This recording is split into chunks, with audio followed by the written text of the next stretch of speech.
అమ్మా, నీకొక విషయం చెప్పాలి. రాధిక కూడా సాఫ్ట్వేర్ ఇంజనీరే.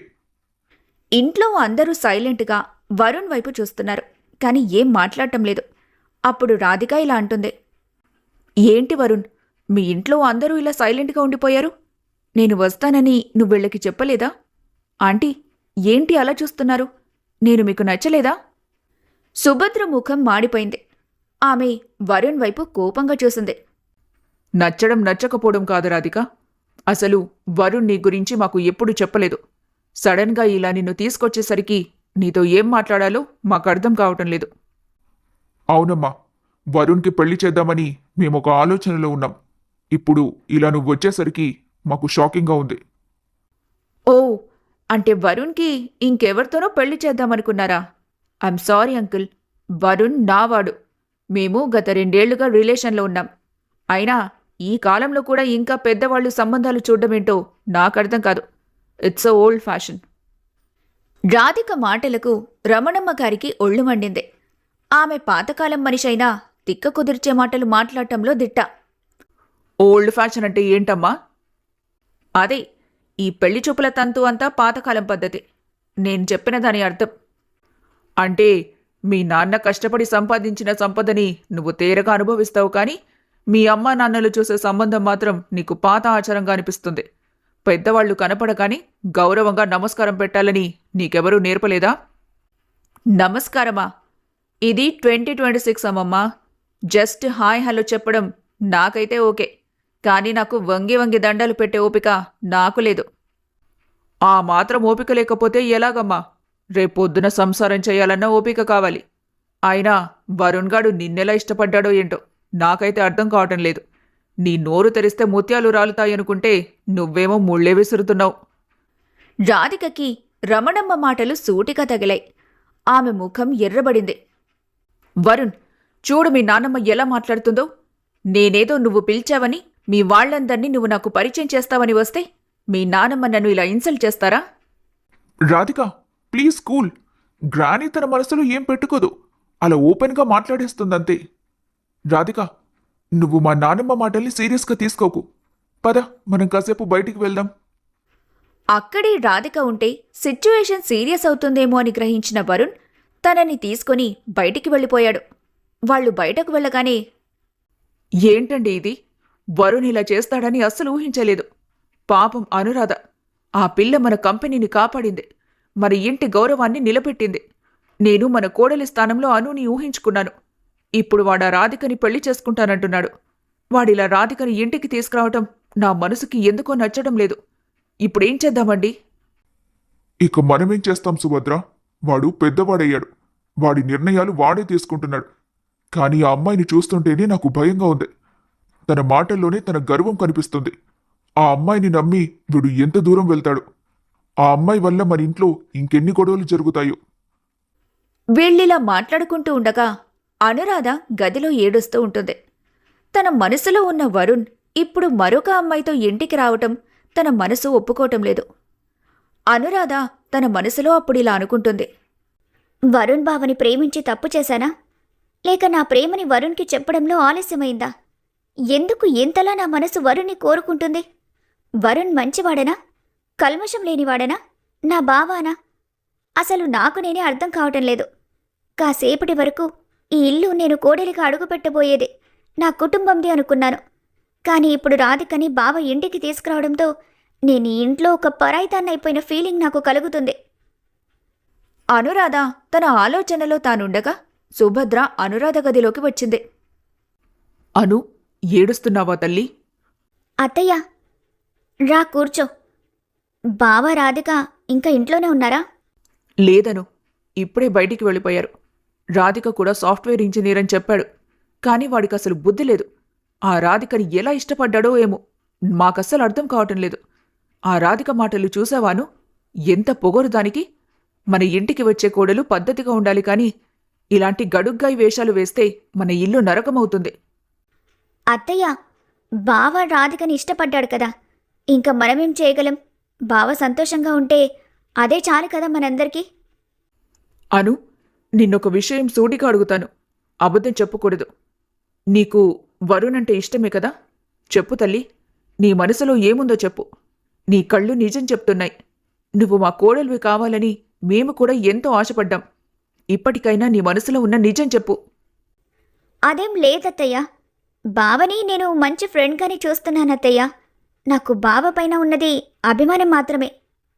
అప్పుడే రమణమ్మ కూడా గదిలోకొచ్చింది. ఆమె ముఖం చాలా గంభీరంగా ఉంది. అనురాధ, ఇటు చూడు.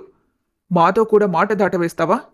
నీకు వరుణ్ అంటే ఇష్టం లేకపోతే ఆ రాధికను చూసి ఎందుకు అంతలా బాధపడ్డావు? ఎందుకు గదిలోకొచ్చి ఏడుస్తున్నావు? నువ్వు వరుణ్ణి ప్రేమిస్తున్నావు కదా? నీకు మేమందరం అక్కడుంటే నువ్వొక్కదానివే ఈ రూంలో ఏం చేస్తున్నావు? సాటి ఆడదానిగా నీ మనసు నేను అర్థం చేసుకోగలనమ్మా. అనురాధ ఇక తన బాధను ఆపుకోలేకపోయింది. తన మనసులో ఉన్న బాధ ఒక్కసారిగా కన్నీళ్ల రూపంలో బయటికి తన్నుకొచ్చింది. అనురాధ వెక్కి వెక్కి ఏడవటం మొదలుపెట్టింది. అవునమ్మమ్మ, అవునత్తయ్య, నాకు బావంటే ప్రాణం. చిన్నప్పుడు గొడవలు పడినా ఈ కొన్ని రోజుల్లో బావ నాతో క్లోజ్గా ఉన్న తీరు చూసి నేను నిజంగా తనని ప్రేమించాను. తను కూడా నన్ను ఇష్టపడుతున్నాడు అనుకున్నాను. కానీ తను రాధికని పరిచయం చేసేసరికి నా ప్రపంచం ఒక్కసారిగా కూలిపోయింది. నా పైన బావకి నేను మరదల్లని మాత్రమే చనువు ఉందని, రాధికంటేనే బావకి ఇష్టమని నాకిప్పుడే అర్థమైంది. అనురాధ తన మనసులో ఉన్న మాట చెప్పేసరికి సుభద్ర, రమణమ్మ ఇద్దరూ మౌనంగా వింటూ ఉండిపోయారు. వారికి ఏం చెప్పాలో తెలియటం లేదు. ఒక పక్క వరుణ్ ఆల్రెడీ ఒక అమ్మాయిని ప్రేమిస్తున్నాడు. ఇంకో పక్క అనురాధ ఆవేదన. బాధపడకు తల్లి, కాలం అన్నిటికీ సమాధానం చెబుతుంది. ఆ రాధిక మన ఇంటికి సరిపోదని నా మనసు చెబుతోంది.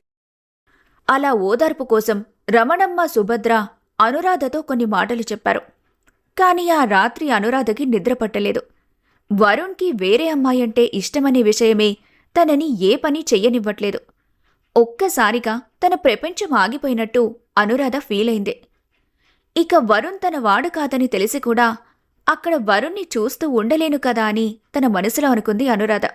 అందుకే తెల్లవారితే ఊరికి వెళ్ళిపోవాలని అనుకుంది. మర్నాడు ఉదయం అనురాధ తన సామాన్లన్నీ సర్దుకుంది. హాల్లోకి వచ్చి వరుణ్ కోసం వెయిట్ చేస్తోంది. వరుణ్ ఆఫీస్కి వెళ్ళడానికి రెడీ అయి బయటికొచ్చాడు. బావా, నేను ఊరికి వెళ్ళిపోతున్నాను. సామాన్లన్నీ సర్దుకున్నాను. నన్ను బస్టాండ్లో దించుతావా? ఏంటి అను, ఊరికి వెళ్ళడమా? ఇప్పుడే ఎందుకు? ఇంకా కంపెనీలో చాలా వర్క్ ఉంది కదా. ఆ అమెరికన్ ప్రాజెక్ట్ ఇప్పుడే స్టార్ట్ అయింది. నువ్వు లేకపోతే ఎలా? ఇక్కడ నా అవసరం తీరిపోయింది బావా. నువ్వు రాధికను తీసుకొచ్చావు కదా, తను కూడా సాఫ్ట్వేరే అన్నావు. తనకన్నీ నేర్పించు, తను చూసుకుంటుంది. నేను మా అమ్మ నాన్నల దగ్గరికి వెళ్ళాలి. వాళ్ళు నా కోసం ఎదురు చూస్తున్నారు. వద్దు అను, ప్లీజ్. నువ్వు వెళ్తే మమ్మీ కూడా బాధపడుతుంది.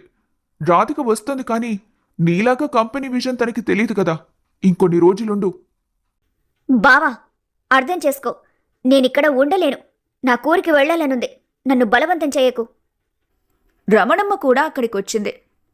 ఒరే వరుణ్, ఆ పిల్ల వెళ్తానంటుంటే ఎందుకు ఆపుతున్నావు? ఇక్కడ దానికి మనశ్శాంతి లేదు. తన ఊరికి వెళ్తేనే తను సంతోషంగా ఉంటుంది. పంపించు. కానీ గ్రానీ, కంపెనీ బానే ఉంటుంది బావా. నీకు రాధిక తోడుంది కదా. ఆఫీస్లో నా ప్లేస్లో తను వర్క్ చేస్తుంది. నీకు నాతో అవసరం పడదనుకుంటున్నాను బావా. వరుణ్కి అనురాధ మాటల్లో ఉన్న వేదన అర్థం కాలేదు. కానీ ఆమె వెళ్ళిపోతుందన్న బాధ మాత్రం ఉంది. చివరకు వరుణ్ ఒప్పుకున్నాడు. అనురాధ తన సామాన్లతో తన రూమ్ నుంచి వస్తూ ఉండగా వరుణ్కి ఆఫీస్ నుండి ఒక ఫోన్ కాల్ వచ్చింది. వరుణ్ ఫోన్ మాట్లాడి ఒక్కసారిగా ఎగ్జైట్ అయ్యాడు. అను, ఒక్క నిమిషం ఆగు. ఊరికి వెళ్లే ప్లాన్ పోస్ట్పోన్ చెయ్యి. ఏమైంది బావా? ఎందుకలా అంటున్నావు? అను, ఇప్పుడే ఆఫీస్ నుండి కాల్ వచ్చింది. నువ్వు 10 రోజుల క్రితం మెయిల్ చేసిన ఆ యుఎస్ బేస్డ్ ఎంఎన్సీ కంపెనీ గుర్తుందా? వాళ్ళు రిప్లై ఇచ్చారు. మన ప్రాజెక్ట్ విజన్ వాళ్లకు బాగా నచ్చింది. ఆ ప్రాజెక్ట్ విజన్ని, ఆర్కిటెక్చర్ని క్రియేట్ చేసింది నువ్వు. వాళ్ళు అడిగే టెక్నికల్ ప్రశ్నలకి నువ్వు తప్ప ఇంకెవరూ సమాధానం చెప్పలేరు. ఈ ఒక్క ప్రాజెక్ట్ మనకి దక్కితే మన కంపెనీ రేంజే మారిపోతుందను. ప్లీజ్, ఈ డీల్ అయిపోయాక అంతవరకు ఉండు. ఇది చాలా ఇంపార్టెంట్ డీల్ అని నీకు తెలుసు కదాను. దయచేసి కాదనకు. నువ్విప్పుడు వెళ్ళిపోతే మనం ఇన్ని రోజులు పడ్డ కష్టం బూడిదలో పోసిన పన్నీర్లా అవుతుంది. అనురాధ సందిగ్ధంలో పడింది. ఒక పక్క మనసు పడుతున్న బాధ, ఇంకో పక్క తను కష్టపడి క్రియేట్ చేసిన ప్రాజెక్ట్. ఆ ప్రాజెక్ట్ వరుణ్కి ఎంత ముఖ్యమో ఆమెకు తెలుసు. అను, వాడు అంతలా అడుగుతున్నాడు కదా. నువ్వు ఆ కంపెనీ కోసం చాలా కష్టపడ్డావు. నీ కష్టానికి ఫలితం దక్కే సమయం ఇది. ఈ ఒక్క పని పూర్తి చేసి వెళ్ళు తల్లి. సరే బావా, ఈ డీల్ చేయడంలో నేను నీకు ఫుల్గా సపోర్ట్ చేస్తాను. ఆ తర్వాత ఒక్క నిమిషం కూడా నేను ఇక్కడ ఉండను. వరుణ్ సంతోషంగా అనురాధను తీసుకుని ఆఫీస్కి బయలుదేరాడు. వరుణ్, అనురాధ ఇద్దరూ ఆఫీస్కి చేరుకున్నారు. ఆఫీస్ లోపలికి వెళ్లేసరికి రాధిక అప్పటికే వరుణ్ క్యాబిన్ పక్కనున్న సీట్లో దర్జాగా కూర్చొని ఉంది. ఆమె ముఖంలో ఏదో తెలియని గర్వం, అహంకారం స్పష్టంగా కనిపిస్తున్నాయి. Good morning Varun. ఏంటి ఈరోజు కొంచెం లేట్ అయినట్టుంది? మీ ఊరి గెస్టుని తీసుకురావటంలో, తనకి సిటీ రోడ్డు చూపించడంలో బిజీ అయిపోయావా? అనురాధ ఏమీ మాట్లాడకుండా సైలెంట్గా తన డెస్క్ వైపు వెళ్లబోయింది. ఆమె మనసులో బాధున్నా దాన్ని అణిచిపెట్టుకుంది. Good morning Radhika. లేటేం లేదు, జస్ట్ ట్రాఫిక్ అంతే. అన్నట్టు ఈరోజు యుఎస్ క్లయింట్స్తో కాన్ఫరెన్స్ కాల్ ఉంది కదా, దానికి ప్రిపేర్ అయ్యావా? ఇది మన కంపెనీకి చాలా క్రూషియల్. నేను ప్రిపేర్డ్గానే ఉన్నాను వరుణ్. ఆమె ప్రొఫెషనల్, నీకు తెలుసు కదా. కానీ ఈ అనురాధ ఆ అమెరికన్ల ఇంగ్లీష్ యాక్సెంట్ని భరించగలదా? వాళ్ళేదైనా టెక్నికల్గా అడిగితే తను తల గొక్కుంటుందేమో అని నా భయం. అనవసరంగా వాళ్ల ముందు మన కంపెనీ పరువు తీయకు వరుణ్. అనురాధ ఒక్క క్షణమాగి రాధిక కళ్లల్లోకి సూటిగా చూసింది. ఆమె చూపుల్లో బెరుకులేదు, కేవలం ఆత్మవిశ్వాసం ఉంది. రాధిక గారు, అమెరికన్లు అడిగేది ఇంగ్లీష్ గ్రామర్ కాదు, సాఫ్ట్వేర్ స్కిల్ మరియు లాజిక్. తెలివితేటలు మనుషుల భాషని బట్టి రావు. నా గురించి మీరు కంగారు పడకండి.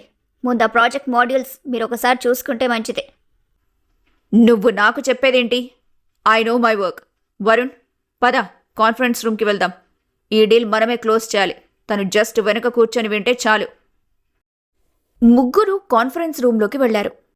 ల్యాప్టాప్ ఓపెన్ చేసి యూఎస్ క్లయింట్స్తో జూమ్ కాల్ కనెక్ట్ అయింది. అటువైపు నుండి కంపెనీ హెడ్ మైకేల్ మాట్లాడటం మొదలుపెట్టాడు. హలో వరుణ్, మీ కంపెనీ నుండి మాకు అందిన ప్రపోజల్ చాలా ఇంప్రెసివ్గా ఉంది. ముఖ్యంగా ఆ స్మార్ట్ ఫార్మింగ్ ఆల్గరిథం ఐడియా ఎవరిది? అది మాకు చాలా బాగా నచ్చింది. ప్రపంచవ్యాప్తంగా అగ్రికల్చర్ సెక్టార్కి ఇది గేమ్ చేంజర్ అవుతుంది. రాధిక వెంటనే ముందడుగు వేసి మాట్లాడటం మొదలుపెట్టింది. క్రెడిట్ అంతా తన ఖాతాలో వేసుకోవాలని ఆమె తాపత్రయం. Hi Michael, this is Radhika, Varun's partner. ఆ ఐడియా వెనుక మా టీం వర్క్ చాలా ఉంది. మేము నెలల తరబడి రీసెర్చ్ చేసి దాన్ని డెవలప్ చేశాం. గ్లోబల్ మార్కెట్ని దృష్టిలో పెట్టుకుని దీన్ని డిజైన్ చేశాం. అటువైపు నుండి మైకేల్ కొంచెం అసంతృప్తిగా ఉన్నట్టు అనిపించింది. ఆయన ఏదో లోతైన వివరణ కోరుకుంటున్నారు. దట్స్ గుడ్ రాధిక, బట్ ఆ ఆల్గరిథంలో ఉన్న క్రాప్ డిసీజ్ ప్రిడిక్షన్ లాజిక్ గురించి కొంచెం టెక్నికల్గా ఎక్స్ప్లెయిన్ చేస్తారా? అది రియల్ టైంలో మల్టిపుల్ వేరియబుల్స్తో ఎలా వర్క్ అవుతుంది? డేటా లాటెన్సీని ఎలా హ్యాండిల్ చేస్తారు? రాధిక తడబడింది. ఆమెకి ఆ కాన్సెప్ట్ మీద పట్టులేదు. ఏదో గాలిలో మాటలు చెప్పడానికి ప్రయత్నించింది. అదొక క్లౌడ్ బేస్డ్ మోడల్ మైకేల్. మేము దానికి అడ్వాన్స్ వాడుతున్నాం. డేటాబేస్ నుండి ఇన్ఫర్మేషన్ తీసుకుని అది ఆటోమేటిక్గా ప్రాసెస్ చేస్తుంది. It's very simple and effective. Sorry Radhika, అది చాలా బేసిక్ ఆన్సర్. నాకు ఇంకా డెప్త్ కావాలి. మా ఇన్వెస్ట్మెంట్ చాలా పెద్దది, మాకు క్లారిటీ కావాలి.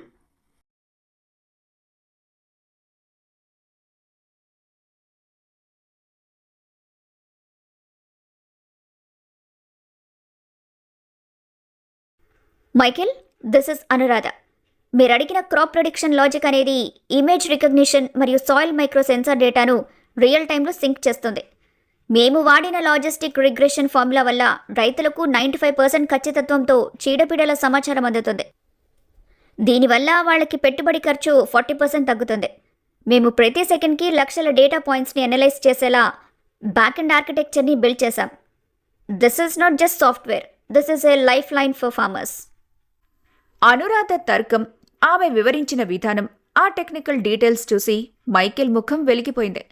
కాన్ఫరెన్స్ రూమ్లో అందరూ నిశ్శబ్దంగా వింటున్నారు.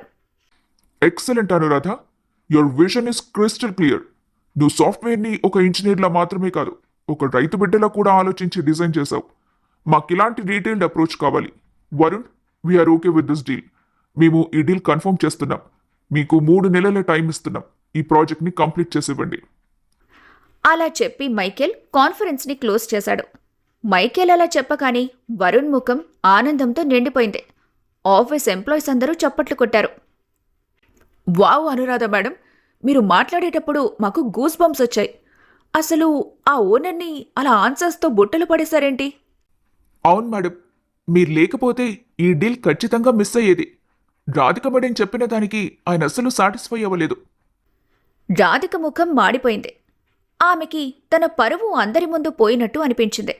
కానీ అది బయటకు చూపించకుండా కవర్ చేయడానికి ప్రయత్నించింది. వరుణ్, మనం కూడా బ్యాక్ ఎండ్లో ఆన్సర్ చేశాం కదా. ఏదో లక్కీగా క్లయింట్కి ఆ పాయింట్ నచ్చింది, అంతే. దీన్ని ఇంతగా సెలబ్రేట్ చేసుకోవాల్సిన అవసరం లేదు. లక్ కాదు రాధిక, అది Anuradha pure talent. Anu, thank you so much. ఈ ప్రాజెక్ట్ని నువ్వే లీడ్ చేయాలి. నీ గైడెన్స్లోనే ఈ 3 months వర్క్ జరగాలి. సరే బావా, నేను ఈ ప్రాజెక్ట్ని ఒక దారికి తీసుకొస్తాను. రవి, సురేష్, మీరు డేటాబేస్ ఆర్కిటెక్చర్ మీద వర్క్ చేయండి. ప్రియా అండ్ కావ్య, మీరు ఫ్రంట్ అండ్ యూఐ చూడండి. రాధిక గారు, మీరు ఏపీఐ ఇంటిగ్రేషన్ పార్ట్ చూసుకుంటారా? అది మీకు ఈజీనే కదా? రాధిక అయిష్టంగానే సరే అంది. కానీ ఆమె మనసులో ఏదో అసూయ మొదలైంది. అనురాధ ప్రాజెక్ట్ని లీడ్ చేయటం ఆమెకు అస్సలు నచ్చలేదు. రోజులు గడుస్తున్నాయి. అనురాధ పగలు రాత్రి కష్టపడుతోంది. ఆమెకి వరుణ్ మీద ప్రేమ ఉన్నా వరుణ్ జీవితం స్థిరపడాలని ఆమె తన వ్యక్తిగత బాధను దిగమింగుకొని మరీ వర్క్ చేస్తోంది. రాధిక మాత్రం ఆఫీస్కి వస్తుంది, కానీ ఎప్పుడూ తన క్యాబిన్లో ఫోన్లో మునిగిపోతుంది. వరుణ్ దగ్గర పోస్టులు కొట్టడానికి, అతన్ని బయటకు తీసుకెళ్లడానికి మాత్రం ముందడుగు వేస్తుంది రాధిక. ఒకరోజు రాధిక వరుణ్తో ఇలా అంటుంది. వరుణ్, ఏంటి ఎప్పుడు ఆఫీస్ పనేనా? రా, ఇవాళ కొత్తగా ఓ రెస్టారెంట్ ఓపెన్ అయింది, అక్కడికి వెళ్ళి డిన్నర్ చేద్దాం. అనురాధ ఎలాగో ఉంది కదా వర్క్ చూసుకోవడానికి. కానీ రాధిక, ప్రాజెక్ట్ డెడ్ లైన్ దగ్గర పడుతుంది. అను ఒక్కతే స్ట్రగుల్ అవుతోంది. తను వర్క్ ఎంజాయ్ చేస్తుంది వరుణ్. కాసేపు వర్క్ గురించి నువ్వు పక్కన పెట్టు. పద, కాసేపు బయట ఆ ఫ్రీ ఎయిర్ని ఎంజాయ్ చేద్దాం. ఇలా రాధిక మాట కాదనలేక రాధికతో వెళ్తుంటాడు వరుణ్. కానీ అనురాధ మాత్రం ఆఫీస్లోనే ఉండి టీంని గైడ్ చేస్తూ ఉంటుంది. ఒకరోజు సాయంత్రం అనురాధ తన తల్లిదండ్రులకు ఫోన్ చేసింది. అమ్మా, నాన్న, ఎలా ఉన్నారు? అంతా క్షేమమేనా? మేం బాగున్నామను. నువ్వెలా ఉన్నావు? సమయానికి భోజనం సరిగ్గా చేస్తున్నావా? ఏంటి తల్లి, ఈ మధ్య సరిగ్గా ఫోన్ చేయటం లేదు? నేను సరిగ్గానే తింటున్నానమ్మా. ఒక పెద్ద అమెరికన్ కంపెనీకి సంబంధించిన ప్రాజెక్ట్ చేస్తున్నాను. అది పూర్తయితే బావ కంపెనీ చాలా పెద్దదవుతుంది. వరుణ్ బావకి మంచి పేరు వస్తుంది. నాన్నకి చెప్పు, నేను త్వరలోనే వచ్చేస్తాను. ఈ ప్రాజెక్ట్ అయిపోగానే నేను అక్కడ ఉంటాను. అను, నీ తెలివి చూస్తుంటే నాకు గర్వంగా ఉందమ్మా. సుందరంగాడు మొన్న పలకరించాడు. మీ అమ్మాయి పట్నంలో ఏదో తోపు ఉద్యోగం చేస్తోందంట కదా, అందరూ తన గురించే మాట్లాడుకుంటున్నారు అని అడిగాడు. నీ గురించి గొప్పగా విన్నప్పుడల్లా నాకు ఆనందంగా అనిపిస్తుంది తల్లి. అనురాధ నవ్వి ఫోన్ పెట్టేసింది. తరువాత సంధ్యకి కూడా ఫోన్ చేసి కాసేపు మాట్లాడింది. ఆఫీసులో రాధిక ఆగడాలు ఎక్కువయ్యాయి. ఆఫీస్ ఎంప్లాయీస్తో కూడా తను పొగరుగా మాట్లాడటం మొదలుపెట్టింది. ఒకరోజు, రవి, ఈ కోడేంటి ఇంత గందరగోళంగా ఉంది? నీకసలు బ్రెయిన్ ఉందా లేదా? ఇలాంటి చెత్త వర్క్ చేస్తే క్లయింట్ రిజెక్ట్ చేస్తాడు. నువ్వు ఈ కంపెనీలో ఉండటం వేస్ట్. రవి కళ్ళల్లో నీళ్లు తిరిగాయి. అతను చాలా సెన్సిటివ్. అనురాధ అది గమనించిన వెంటనే అక్కడికొచ్చింది. రవి రాసిన కోడ్ చూసి అనురాధ రాధికతో ఇలా అంటుంది. రాధిక గారు, రవి చేసిన కోడ్లో చిన్న లాజికల్ ఎర్రర్ ఉంది, అంతే. దాన్ని సరిదిద్దొచ్చు. ఇంత చిన్నదానికి రవిని ఇన్సల్ట్ చేయాల్సిన అవసరం లేదు. టీంని ఎంకరేజ్ చేయడం నేర్చుకోండి. రవి, నువ్వు దిగులు పడకు. నువ్వు చేసిన మిగతా పార్ట్ చాలా బాగుంది. ఆ చిన్న ఎర్రర్ని నువ్వు బహుశా చూసుండకపోవచ్చు. నో ప్రాబ్లం, మీరు కూల్గా ఉండండి. ఇలా నువ్వు మంచిదాన్ని అనిపించుకోవడానికే కదా తప్పు చేసిన వాళ్ళని కూడా వెనకేసుకురావటం అని అంటూ కోపంగా అక్కడి నుంచి వెళ్ళిపోతుంది రాధిక. అనురాధ ఎంప్లాయీస్ని ఎంతలా ఆదరిస్తుందో రాధిక అంతలా ద్వేషిస్తోంది. ఈ మధ్య అనురాధ రాధిక ప్రవర్తనలో మార్పుని గమనించింది. రాధిక ఎప్పుడూ ఫోన్లో ఎవరో వ్యక్తితో గంటల తరబడి చాటింగ్ చేస్తోంది. వరుణ్కి తెలియకుండా ఆఫీస్ బాల్కనీలోకి వెళ్లి రహస్యంగా మాట్లాడుతోంది. అనురాధకి ఏదో తేడా కొడుతోంది. ప్రాజెక్ట్ సబ్మిషన్కి ఇంకా 1 వారం మాత్రమే టైం ఉంది. అనురాధ అందరి వర్క్ చెక్ చేస్తోంది. రాధికకి ఇచ్చిన ఏపీఐ ఇంటిగ్రేషన్ పార్ట్ ఇంకా 50% కూడా పూర్తి కాలేదు. అది కంప్లీట్ అవ్వకపోతే ప్రాజెక్టు మొత్తం ఆగిపోతుంది. రాధిక గారు, ఏంటిది? మీరింకా సగం వర్క్ కూడా అవ్వలేదు. క్లయింట్ డెడ్ లైన్ ఇచ్చారు కదా, ఇన్ని రోజులు మీరేం చేస్తున్నారు? వరుణ్తో తిరగటమే సరిపోతుందా? నువ్వు నన్ను క్వశ్చన్ చేస్తున్నావా? నేను వరుణ్తో బిజీగా ఉన్నాను. బిజినెస్ అంటే కేవలం కోడింగ్ కాదు, రిలేషన్స్ కూడా. ఈ వర్క్ రేపు చేస్తానులే. రేపు కాదు, ఇప్పుడే చేయాలి. ఇది చాలా ఇంపార్టెంట్ ప్రాజెక్ట్. బావ కెరీర్ దీని మీదే ఆధారపడి ఉంది. మీరు బాధ్యత లేకుండా ప్రవర్తిస్తే నేను వరుణ్ బావకి కంప్లైంట్ చేయాల్సి ఉంటుంది. వరుణ్ కెరీర్ గురించి నాకు తెలుసు. నువ్వు మధ్యలో తలదూర్చకు. వరుణ్కి నేనేం చెప్పినా వింటాడు. నువ్వొక ఎంప్లాయీవి మాత్రమే అన్నది గుర్తుపెట్టుకో. అనురాధకి కోపం నశాళాని కంటింది. ఈ ప్రాజెక్ట్ నా బిడ్డ లాంటిదే. నా కష్టాన్ని మీరిలా నాశనం చేస్తుంటే నేను చూస్తూ ఊరుకోను. మర్యాదగా వర్క్ ఫినిష్ చేయండి. ఇద్దరి మధ్య పెద్ద గొడవ జరిగింది. ఆఫీస్ అంతా నిశ్శబ్దంగా ఆ గొడవను చూస్తోంది. వరుణ్ అప్పుడే ఆఫీస్కొచ్చాడు. ఏంటి ఈ గొడవ? అసలేం జరుగుతోంది ఇక్కడ? చూడు వరుణ్, ఈ అనురాధ నన్ను అందరి ముందు ఇన్సల్ట్ చేస్తోంది. నా వర్క్ బాలేదంటుంది, నాకు ఏమీ రాదంటోంది. నా వల్ల కాదు వరుణ్. నీ మీద గౌరవంతో ఇక్కడే ఉంటే ఈ అమ్మాయి నన్ను టార్చర్ చేస్తుంది. నేను వెళ్ళిపోతాను. రాధిక కోపంగా ఆఫీస్ నుంచి వెళ్ళిపోయింది. వరుణ్కి ఏం చేయాలో అర్థం కాలేదు. అను, తనని అన్ని మాటలన్నావా? తనకి మామూలుగా చెప్తే సరిపోయేది కదా. ఇప్పుడు చూడు, తను హర్ట్ అయి వెళ్ళిపోయింది. బావా, హర్ట్ అవ్వటం విషయం పక్కన పెట్టు. తన వర్క్ చూడు, ఒక్క ఏపీఐ కూడా సరిగ్గా ఇంటిగ్రేట్ కాలేదు. వారం రోజుల్లో సబ్మిషన్ ఉంది. సరే అను, నేను రాధికకి నచ్చజెప్పి తిరిగి ఆఫీస్కి తీసుకొస్తాను. వరుణ్ రాధికను ఆపడానికి వెళ్ళాడు. అయితే హడావిడిలో తన మొబైల్ని టేబుల్ మీదే మర్చిపోయింది రాధిక. ఆఫీసులో అంతా నిశ్శబ్దం. అప్పుడే రాధిక ఫోన్ మోగింది. అనురాధ టేబుల్ దగ్గరికి వెళ్ళి చూసింది. స్క్రీన్ మీద భార్గవ్ అనే పేరు కనిపిస్తోంది. అనురాధ కాసేపు ఫోన్ లిఫ్ట్ చేయలేదు. ఫోన్ కంటిన్యూస్గా రింగ్ అవుతోంది. అనురాధకి ఎందుకో సందేహం వచ్చి ఫోన్ లిఫ్ట్ చేసి ఏమీ మాట్లాడకుండా చెవి దగ్గర పెట్టుకుంది. ఏంటి డార్లింగ్, ఎన్నిసార్లు ఫోన్ చేయాలి? కాల్ లిఫ్ట్ చేయవేంటి? ఆ వరుణ్ గాడు నీ పక్కనే ఉన్నాడా ఏంటి? అనురాధ ఏమీ మాట్లాడకుండా నిశ్శబ్దంగా వింటోంది. హలో రాధిక, వింటున్నావా? టైం అయిపోతోంది. ఆ వరుణ్ గాడి కంపెనీ సీక్రెట్స్, ఆ American project main code details ఎప్పుడు పంపిస్తావు? వాడింకా నిన్ను గుడ్డిగా నమ్ముతున్నాడా? ఇది వరకు వాడు లాస్ అవ్వడానికి కారణం నువ్వు చేసిన ప్లానే కదా. ఆ డీల్స్ మన కంపెనీకి వచ్చేలా చేసావు. వాడిని రోడ్డు మీద నిలబెట్టావు. ఇప్పుడు ఈ అమెరికన్ ప్రాజెక్ట్ కూడా మన చేతికి రావాలి. వాడు నీ ట్రాప్లోనే ఉన్నాడు కదా. త్వరగా కోడ్ పంపించు. మనకి డీల్ వస్తే కోడ్లు వస్తాయి. హలో హలో, ఏంటి మాట్లాడు? అనురాధ గుండె ఒక్కసారిగా ఆగిపోయినంత పనైంది. చేతులు వణకడం మొదలుపెట్టాయి. ఆ మాటలు వింటుంటే ఆమెకు వెన్నులో వణుకు పుట్టింది. అనురాధ వెంటనే కాల్ కట్ చేసింది. వరుణ్ ఇంత అమాయకంగా రాధికను నమ్మాడా? గతంలో వరుణ్ కంపెనీ నష్టపోవడానికి కూడా ఈమె కారణమా? ఇలా అనురాధ మనసులో అనేక సందేహాలు. కాసేపటికి వరుణ్ లోపలికొచ్చాడు. అనురాధ ముఖం చూసి వరుణ్ ఇలా అంటాడు. ఏమైంది అను? ఎందుకలా ఉన్నావు? ఏదో షాక్లో ఉన్నట్టున్నావు. రాధిక ఫోన్ నీ దగ్గర ఉందేంటి? తను మర్చిపోయిందా? అనురాధ వరుణ్ వైపు తదేకంగా చూసింది. ఆమె కళ్లల్లో బాధ, కోపం మరియు వరుణ్ మీద జాలి అన్నీ మిళితమై ఉన్నాయి.